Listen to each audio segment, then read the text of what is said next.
안녕하세요. 후수파파입니다. 오늘 주제는 손피거래인데요. 분양권 거래에서 필수 상식이죠. 손피거래, 양도세 계산 방식이 완전히 바뀌었습니다. 이전까지는 양도세를 2회차까지만 냈었는데 유권 해석이 바뀌면서 이제는 무한 반복되는 것으로 바뀌었어요.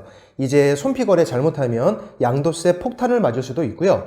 매도인과 매수인 사이에서 엄청난 법적 다툼도 예상됩니다. 때문에 반드시 넣어야 하는 특약이 하나 생겼죠. 손피거래에 대해서 좀 생소하신 분도 계실 수 있으니까 오늘 영상에서는 이 손피거래가 뭔지 간단하게 좀 알아보면서 양도세 계산 방식을 살펴보고요. 이번에 새로 바뀐 양도세 계산 방식과 주의사항 반드시 넣으셔야 할 특약까지 살펴볼게요. 일단 손피거래는요, 분양권을 매매할 때 많이 사용하는 그 거래 방식인데요. 매도인의 프리미엄을 그대로 보존해준다는 뜻에서 손피거래라고 부릅니다. 그러니까 그 매도인이 원하는 그 프리미엄을 손 안에다가 그대로 보존해준다. 이런 뜻이에요. 분양권을 양도했을 때 차익이 있으면 거기에 양도소득세가 나오죠. 그런데 이 분양권은 양도세율이 상당히 높기 때문에 세금을 내고 나면 매도인에게 남는 게 별로 없습니다. 매도인의 그 양도세를 매수인이 대신 내주는 방식으로 거래하는 것이 손피거래이고요. 불법이 아닙니다. 그런데 여기서 매도인의 양도세를 매수인이 대신 내줬기 때문에 매도인은 그 양도세만큼 이득을 받죠. 이 부분도 양도 과정에서 발생한 것이니까 매수인이 대신 내준 양도세도 이 매도인의 양도 차익으로 보고요. 거기에 양도세가 한 번 더 나옵니다. 2회차 양도세가 추가로 나오게 되고 그것까지 매수인이 대신 내주면 거기서 끝났었는데 이 부분이 바뀐 거예요. 예를 들어서 설명을 드려볼게요. 분양가 10억 원이었던 분양권이 있습니다. 5억 원이 올라서 15억 원에 이 분양권을 매매하게 되면 양도 차익이 5억 원이죠. 1년 이상 보유했다고 가정했을 때 세율은 66%인데요. 여기서 기본공제 뭐 이런 건 이제 빼겠습니다. 얘기가 산으로 갈 수 있으니까 쉽게 이해하기 위해서 간단하게만 계산할게요.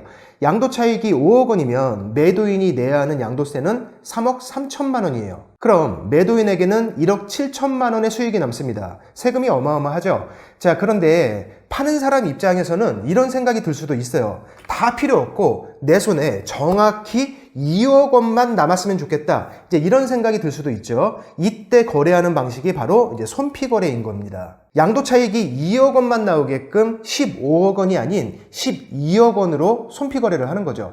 그럼 양도 차익이 2억 원입니다. 1년 이상 보유했으니까 66%의 세율을 계산하면 1억 3,200만 원의 양도세가 나오는데 매도인의 이 양도세를 매수인이 대신 내주는 거예요. 이게 손피거래 방식인 거죠. 그런데 여기서 하나, 매도인에게 나온 그 1억 3,200만 원의 양도세를 매수인이 대신 내줬으니까 매도인은 양도하는 과정에서 그만큼 이득을 본 거죠. 매도인이 이득 본 그 1억 3,200만 원도 양도 과정에서 발생한 것이기 때문에 이것도 양도 차익의 일종으로 봅니다. 그래서 그 1억 3,200만 원에 대한 양도세가 한 번 더 나와요. 66%를 또 계산합니다. 그러면 8,712만 원이라는 2차 양도세가 나오게 되는데요. 손피거래에서는 이 두 번째 양도세까지 매수인이 내줍니다. 하나만 더. 그러면 매수인이 내준 그 2차 양도세도 매도인의 이익이니까 여기에 대한 3차 양도세가 또 나오고 3차 양도세에 대한 4차 양도세가 또 나오느냐? 이제 그렇지는 않아요.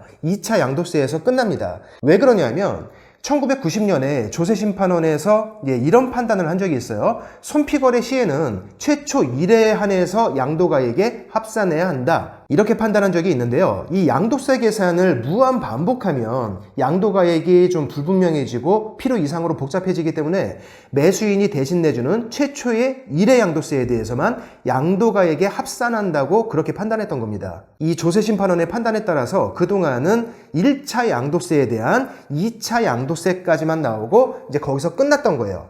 자, 방금 전에 설명드린 그 일반 거래와 손피거래를 비교해 볼게요. 15억 원의 일반 거래를 했을 때보다 12억 원의 손피거래를 할 때가 매도인과 매수인에게 모두 다 이득이죠. 매도인은 세금 빼고 1억 7천만 원만 이득 볼 것을 2억 원 고스란히 남기게 되었고요. 매수인은 매도인의 그 2차 양도세까지 대신 내주었다고 해도요. 총 들어간 금액이 15억 원이 안 됩니다.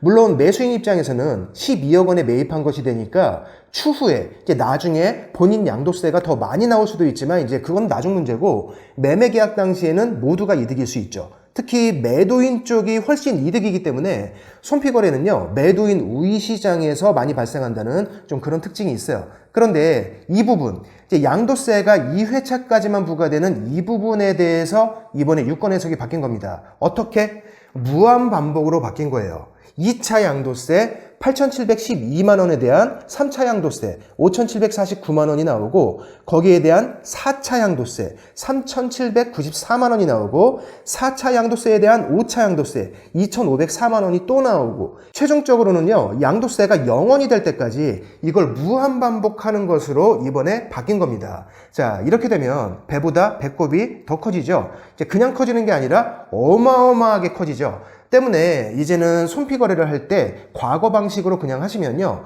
매도인과 매수인 사이에서 좀 커다란 법적 분쟁이 생길 수밖에 없는 상황이 되었어요. 그래서 이 분쟁을 미리 막는 게 필요합니다. 뭘로? 특약으로. 이제부터는 여러분들이 손피거래를 하실 때 반드시 특약을 넣어주셔야 하는데요. 매수인이 부담해주는 그 매도인의 양도세를 이 매수인이 몇 회차까지 부담해 줄 것인지 여기에 대한 협의를 반드시 미리 하셔야 하고요. 무한반복되는 이 양도세 계산을 중간에서 딱 끊어주셔야 합니다.